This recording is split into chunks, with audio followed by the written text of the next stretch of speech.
زمانے نے پھر وہ منظر بھی دیکھا کہ جوان بیٹے کو 18 سال کی کمائی حضرت امام حسین میدان عمل میں بھیج رہے ہیں.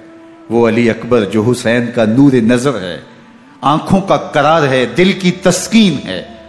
اور پھر حضرت علی اکبر جب گھوڑے کی زین سے فرش زمین پہ گرتے ہیں تو باپ کو آواز دیتے ہیں، اور حضرت امام حسین جو ہے وہ آگے جا کے بیٹے کی لاش اٹھاتے ہیں.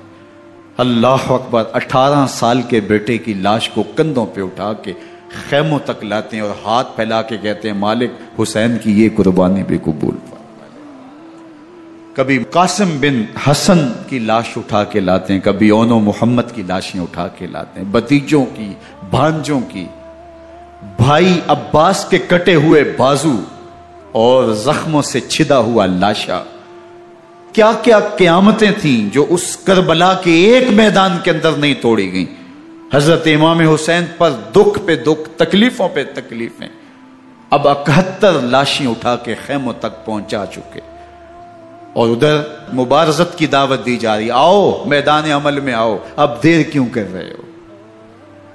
رسول اللہ کا حرم، رسول اللہ کی شہزادیاں جو نازوں میں پلی تھی، وہ کلیاں جو شبنم کا بوجھ بھی گوارا نہیں کر سکتی تھی، آج مصیبتوں کے پہاڑ ٹوٹ گئے.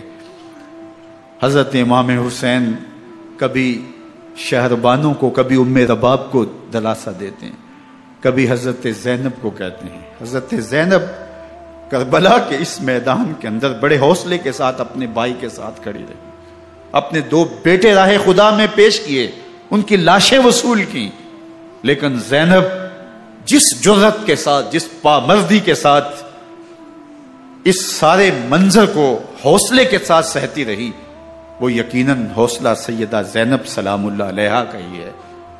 لیکن یہ وہ منظر تھا کہ زینب کا دل بھی ڈول گیا جب حسین ابن علی گھوڑے پہ بیٹھنے لگے اور ان کو گھوڑے میں بٹھانے والا کوئی نہیں تھا، اور جو بھی سوار جاتا پھر واپس اس کی لاش ہی آتی اور حسین ابن علی لے کے آتے.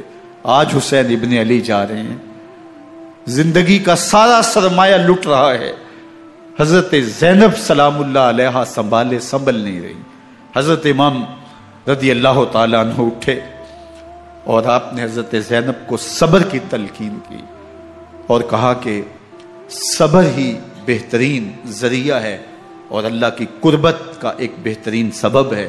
اور ان کو صبر کی تلقین کرتے ہوئے فرمایا کہ میرے بعد تم نے اس ذمہ داری کو سنبھالنا ہے اور ان مخدرات اسلام کی، ان شہزادیوں کے پردے کی تم نے حفاظت کرنی ہے. اور پھر گھوڑے کی زین کس کے امام حسین لشکر اشقیاء کی طرف بڑھتے ہیں. اب خیموں سے سسکیوں کی آواز آ رہی ہے، ان کا سردار، ان کا تاجدار آج سب کو چھوڑ کے کربلا کے میدان کی طرف بڑھ رہا ہے.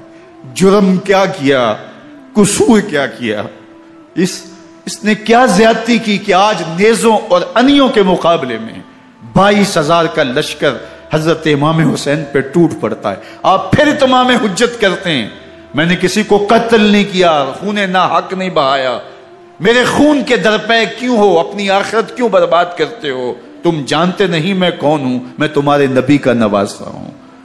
لیکن ابن زیاد کہتا ہے مقابلے میں آؤ. پھر حضرت امام حسین رضی اللہ تعالیٰ عنہ مقابلے میں آتے ہیں، اور جب گھوڑے کو ایڑ لگا کے دشمن اشقیاء پہ ٹوٹتے ہیں تو پھر ایسا منظر ہوتا ہے کہ وہ بھیڑ بکریوں کی طرح آگے بھاگتے ہیں.